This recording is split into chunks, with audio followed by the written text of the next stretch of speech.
नमस्कार, मी दिग्विजय हंबीराव पाटील.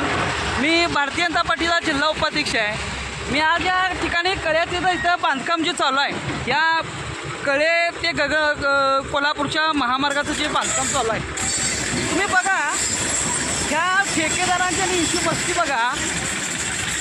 ह्यो रोड जो चालू आहे, हे पाणी मारायची ह्यांची जबाबदारी आहे. हे रोज ह्या इथून हजारो वाहनं जातात. सकाळी दररोजचे कामगार जाणारे आहेत आणि ह्या ठिकाणी पाणी न मारल्यामुळं दररोज लोकांनी धुळीचा त्रास सहन करावा लागतो. जेव्हा या कामगार असलेल्या ठेकेदारांनी जेव्हा त्यांच्या कामगाराला विचारलं गेलं की ह्या संदर्भात, तरी ही ठेकेदारांची उडवाडुडीची उत्तरं असतात. काय सांग बाबा, हे पाणी का मारत नाही दरवेळा आम्ही सांगितल्यानंतर काय सांग, कारण सांग. आमच्या वरिष्ठांना आम्ही रोज सांगतोय हां पाण्याचा टँकर पाठवा, बरं, तर ते पाठवतो म्हणतात, मी पाठवतोय नाही. ही यांची उत्तर आहेत. मला